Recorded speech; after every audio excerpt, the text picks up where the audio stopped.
जय हिंद दोस्तों, मैं बसंत वसाक बसंत क्लासेस में आपका स्वागत है। आज हम लोग पढ़ने वाले हैं जिन प्याजे के बारे में।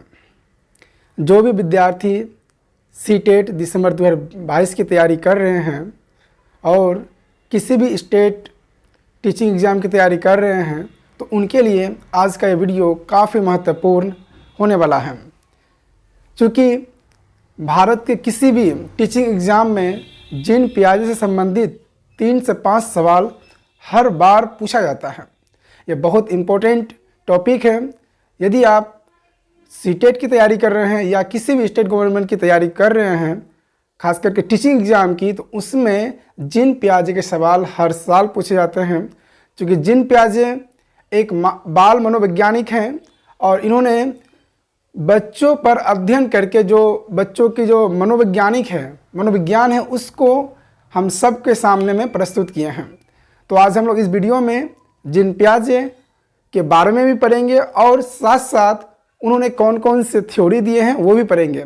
हालांकि जिन प्याजे का ये पहला भाग है, दूसरे भाग में हम लोग इनके जो 4 अवस्थाएं हैं वो भी पढ़ेंगे। तो शुरू करते हैं आज का पहला भाग। तो जैसे कि आप देख रहे हैं, टॉपिक ही है हम लोग का आज का जिन प्याजे साहब का। तो जिन प्याजे ने संज्ञानात्मक विकास का सिद्धांत दिया था, यानी कि थ्योरी ऑफ कॉग्निटिव डेवलपमेंट। और जो आप सामने देख रहे हैं ये जिन प्याजे साहब की तस्वीर है, ताकि आपको उनके बारे में जल्दी से जल्दी याद हो सके, इसलिए मैंने इसमें तस्वीर भी ऐड किया है। देखिए जिन प्याजे कौन है, पर उन्हीं को समझते हैं कि जिन प्याजे कौन है। देखिए जैसे स्लाइड खुला आपके सामने में, इसको हम छोटा कर देते हैं। देखिए अब समझिए यहाँ पर कि जिन प्याजे कौन है। जैसे यहाँ देख रहे हैं आप, जिन प्याजे की तस्वीर है, ठीक है। तो जिन प्याजे जो है स्विट्जरलैंड का एक बाल मनोवैज्ञानिक था। बाल मनोवैज्ञानिक का अर्थ हुआ वह मनोवैज्ञानिक जो बच्चों के ऊपर अध्ययन किया हो, बच्चों का जो मनोविज्ञान है उसको अध्ययन करके हम लोगों के सामने प्रस्तुत किया है। तो जिन प्याजे तो सबसे पहले स्विट्जरलैंड के एक मनोवैज्ञानिक हैं, ठीक है। उन्होंने क्या किया था, संज्ञानात्मक विकास का सिद्धांत दिया था, ठीक है। जिन प्याजे साहब ने कॉग्निटिव डेवलपमेंट का सिद्धांत दिया था। और उसके बाद देखिए जो हम लोग यहाँ पे पढ़े हैं कॉग्निटिव यानी संज्ञानात्मक विकास, उसी को कहते हैं विकासात्मक सिद्धांत या अवस्था का सिद्धांत भी कहा जाता है, ठीक है। और इसके बारे में आगे देखते हैं हम लोग अगला स्लाइड में। अब जिन प्याजे साहब जो है देखिए, जिन प्याजे ने संज्ञान, ज्ञानात्मक या मानसिक विकास का अध्ययन किया था। यानी इन सब का संबंध हमारे मस्तिष्क से जुड़ा हुआ है, हमारे माइंड से जुड़ा हुआ है। चूँकि जिन प्याजे ने बच्चों पर अध्ययन किया है, तो बच्चे क्या सोचते हैं, किस तरह से सोचते हैं बच्चे, उनका अध्ययन जिन प्याजे साहब ने किया है। इसलिए इसके लिए शब्द आया है संज्ञान, ज्ञानात्मक या मानसिक विकास, ठीक है।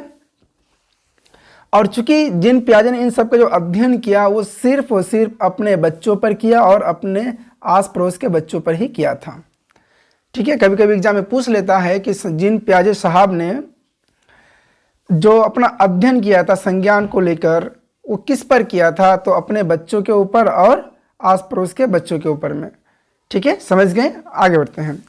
जिन प्याजे का मानना है कि बच्चे जैसे जैसे जैविक परिपक्व होते हैं, जैविक परिपक्व का अर्थ होता है कि बच्चे का जो शारीरिक विकास होता है।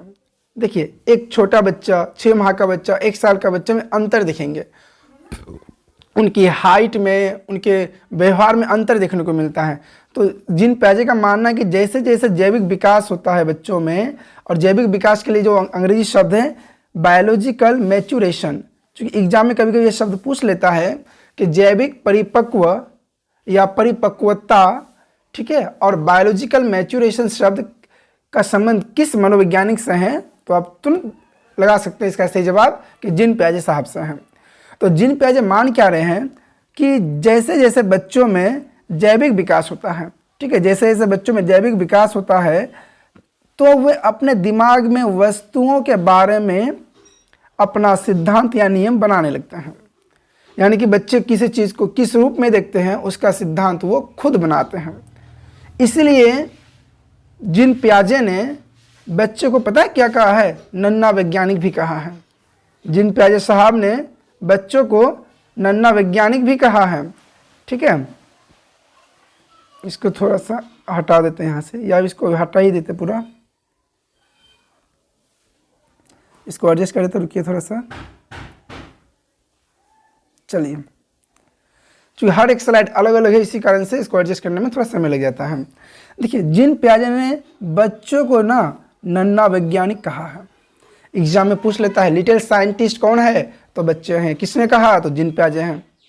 किसने कहा, तो जीन पियाजे साहब ने कहा है। क्या कहा, नन्हा वैज्ञानिक, लिटिल साइंटिस्ट कहा है। और ये शब्द किसने दिया, तो जीन पियाजे ने दिया। आखिर जीन पियाजे साहब ने बच्चों को नन्हा वैज्ञानिक क्यों कहा, देखिए आगे।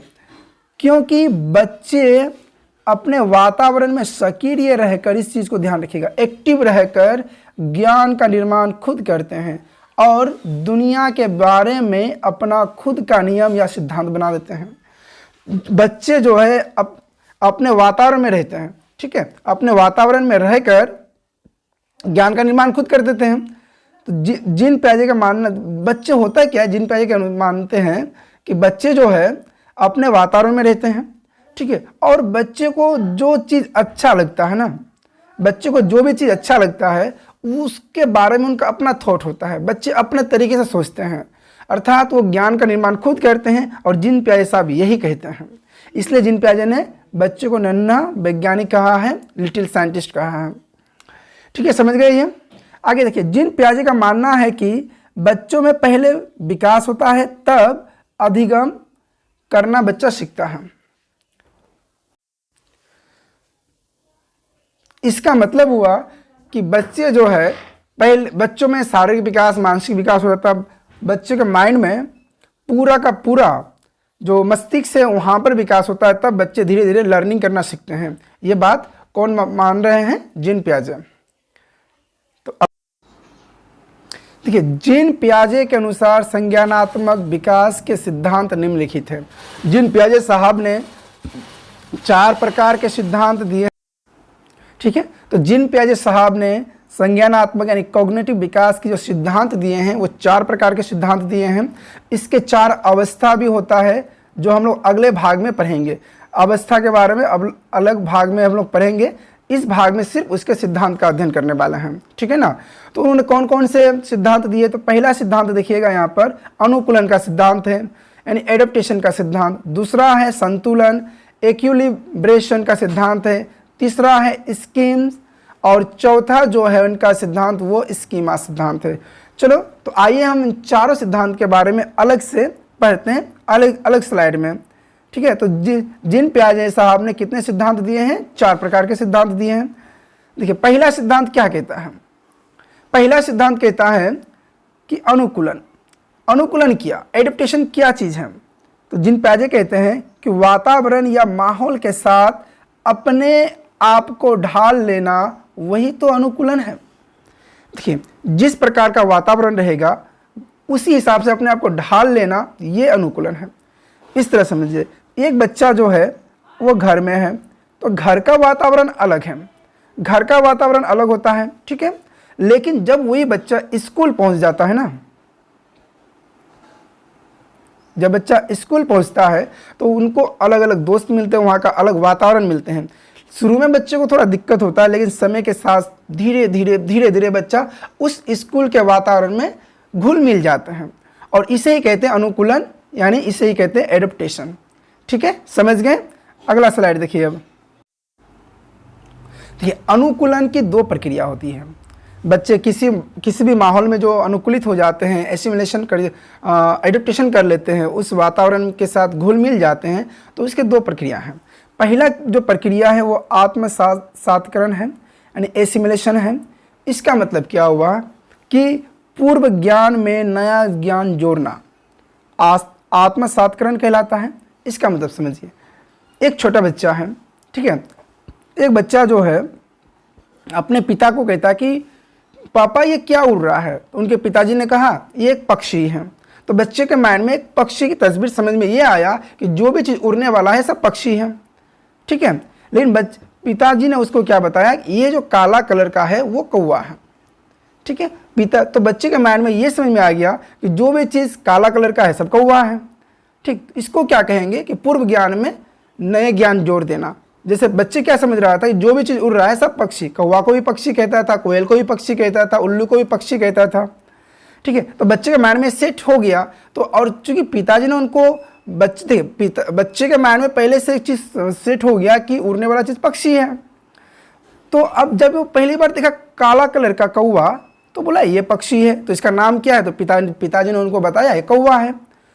तो अब क्या हुआ ना कि पक्षी में एक नया शब्द उनके माइंड में जुड़ गया कि ये जो कलर है काला कलर का प्राणी, ये पक्षी में भी एक कौवा है। यानी पक्षी पहले का ज्ञान था, लेकिन अब उनके ज्ञान में कौवा जुड़ गया, ये हुआ नया ज्ञान। यानी पूर्व ज्ञान में जब नया ज्ञान जुड़ जाता है ना, उसी को क्या बोलते हैं, पूर्व ज्ञान में नया ज्ञान को जुड़ जाना ही कहा जाएगा एसिमिलेशन या आत्मसात्करण। बात समझ में आ गया। पूर्व ज्ञान में नया ज्ञान को जोड़ लेना वो क्या कहलाता है, आत्मसात्करण। अच्छा, अब देखिए समायोजन, एकोमोडेशन, इसका क्या अर्थ होता है कि पूर्व ज्ञान में परिवर्तन करके वातावरण या माहौल के साथ तालमेल बैठाना समायोजन कहलाता है, ठीक है। अब यहाँ समझिए कि बच्चे को तो माइंड में बात फिक्स है ना कि जो भी काला है कौवा है, लेकिन बच्चे ने एक बार कोयल को देख लिया। बच्चे जो है एक बार किसको देख लिया, कोयल को देख लिया, ठीक है। कोयल को जो देखा तो बच्चे को लगा कि ये भी कौवा है। तो उनके पिताजी ने कहा कि नहीं ये कौवा नहीं है, ये कोयल है, ये कोयल है।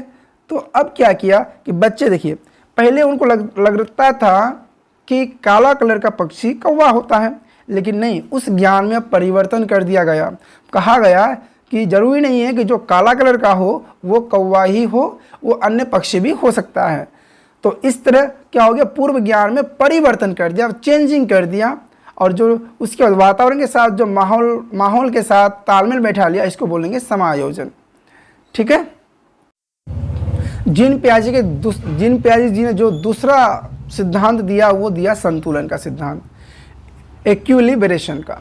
इसमें क्या होता है कि एडेप्टेशन, ठीक है, आत्मसात्करण और एकोमोडेशन यानी कि समायोजन में संतुलन करना ही तो संतुलन करना या साम्य धारण करना वो संतुलन कहलाता है कि दोनों थ्योरी को, दोनों विचार को आपको साथ में रखना है।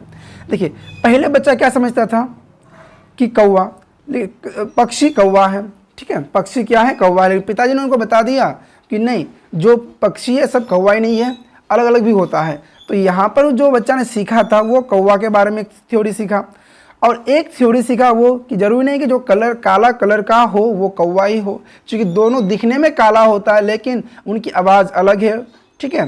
तो इस तरह से कोयल बताया गया। तो ये था क्या बोलो तो एडेप्टेशन और ये एकोमोडेशन। अब बच्चे को नया चीज़ सिखाया गया, एक पक्षी उल्लू को, ठीक है, उल्लू को जो दिखाया गया तो बच्चे क्या समझ गया ना, बच्चे को बताया गया कि ये उल्लू है, ये भी उड़ता है लेकिन ये उल्लू है, ठीक है। अब बच्चे के माइंड में बात ये समझ में आता है कि एडोप्टेशन और एकोमोडेशन में आपस में क्या कर देना, संतुलन कर देना है।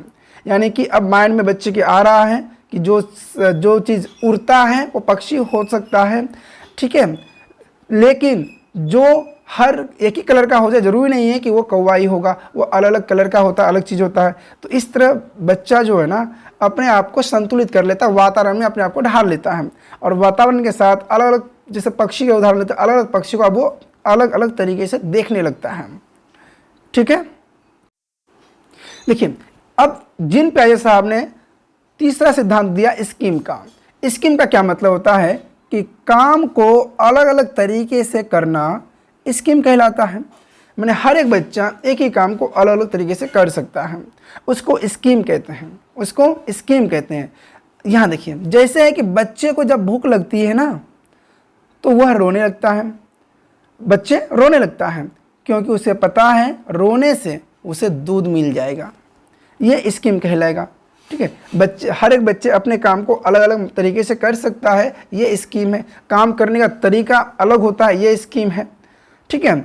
जैसे कोई बच्चा जूता ही पहनता है, स्कूल का जूता, हर एक बच्चा एक जैसा तो पहनता नहीं है, अलग अलग तरीके से पहन लेता है कोई बच्चा। कोई देखना समय से पहले पहन कर तैयार रहता है, कोई आने के वक्त हड़बड़ी में पहनता है स्कूल बस। तो इसी को क्या बोलेंगे, स्कीम कहेंगे। काम को अलग अलग तरीके से करना है, इसको क्या बोला जाएगा, स्कीम। जैसे छोटे बच्चे को कोई रोने लगता है, ठीक है, अगर भूख लगे उसे तो रोने लगता है, ठीक है, समझ गए। आगे देखिए, अब जिन पे साहब ने चौथा जो सिद्धांत दिया वो दिया आपको स्कीमा का। स्कीमा क्या है, देखिए स्कीमा क्या है, माइंड से जुड़ी बच्चे जो भी शारीरिक कार्य करता है स्कीमा कहलाता है। जैसे बच्चा बॉल पकड़ता है, बिस्कुट खाता है, इसका मतलब क्या समझिए। देखिए बच्चे के माइंड में तस्वीर बन चुकी है, बच्चे के माइंड में तस्वीर बन चुकी है और उसी के हिसाब से उसका शारीरिक एक्टिविटी होता है। देखिए माइंड में जिस तरह सिग्नल देगा, जिस अंग को वो अंग काम कर रहा है। अगर बच्चे को बॉल दे दिया है सामने में, तो बॉल की तस्वीर बच्चे के है, किसी को देखा है खेलते हुए पहले, तो उस तरह तस्वीर उसका माइंड में पहले से माइंड में बना हुआ रहता है। जैसे वो बॉल को देखेगा ना, तो बच्चा उसको पकड़ने जाता है, बच्चा उसको पकड़ लेता है। ऐसा क्यों करता है कि वो भी उस वातावरण में किसी को देखा है ऐसा करते हुए, तो उसके माइंड में तस्वीर बनी हुई है। तो माइंड से जुड़ी काम को हम बोलेंगे स्कीमा। अगर वहीं पर बच्चे को देखा जाए कि एक बच्चे के हाथ में आइसक्रीम थमा दिया जाए ना, तो बच्चा ने किसी को आइसक्रीम खाते हुए देखा है, तो उसके माइंड में भी आइसक्रीम की तस्वीर पहले से बनी हुई है। तो बच्चा जैसे ही आइसक्रीम को देखा तो खाने के लिए शुरू कर देता है या चाटने के लिए शुरू कर देता है। या आप कोशिश कीजिएगा कि बच्चे के सामने कभी लेके जाना है आइसक्रीम को, देखना वो पकड़ने की कोशिश करेगा, ठीक है। तो माइंड से जुड़ी जो भी कार्य है वो स्कीमा है, ठीक है, समझ में आ गया। माइंड से जुड़ी जो भी कार्य होता है वो स्कीमा है, ठीक है। आगे जिन हम लोग जो एक वो उनके सिद्धांत, चारों सिद्धांत को पढ़ लिए, ठीक है। और उसके बाद जिन पियाजे साहब ने संज्ञानात्मक विकास के 4 अवस्था भी बताए हैं, ठीक है। जो अवस्था है, जो उनका स्टेज है, हम लोग इस वीडियो में नहीं पढ़ेंगे, इसके लिए एक अलग भाग बनाया जाएगा ताकि आपको हम अच्छा से समझा पाएँ। तो पहला जो स्टेज है वो संवेदी पेशी अवस्था है, सेंसरी मोटर स्टेज है। इसमें क्या होता है ना, बच्चे 0 से 2 वर्ष के बच्चे का अध्ययन किया जाता है, उनके अलग मनोविज्ञान होता है। दूसरा अवस्था है पूर्व संक्रियात्मक अवस्था यानी प्री ऑपरेशनल स्टेज, ये 2 से 7 वर्ष का स्टेज है, ठीक है। तीसरा जो स्टेज है वो मूर्त संक्रियात्मक अवस्था का यानी कॉन्क्रीट ऑपरेशन स्टेज का है और इसका अवस्था होता है 7 से 11 वर्ष।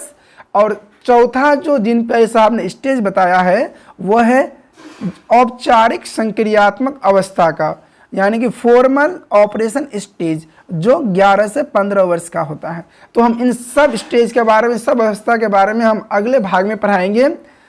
यदि आपको वीडियो अच्छा लगे तो मेरे इस चैनल को लाइक, सब्सक्राइब और शेयर अपने दोस्तों को जरूर कर दीजिएगा।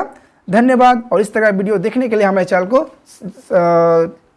सब्सक्राइब जरूर कीजिए और हमें सपोर्ट कीजिए ताकि हम आपको इस तरह का वीडियो और अधिक से अधिक बना सकें, ताकि आपकी एग्ज़ाम और आप कोई भी टीचिंग एग्ज़ाम देते हैं या सीटेट या किसी भी स्टेट का, तो उसमें आपको काफ़ी हेल्पफुल रहने वाला है।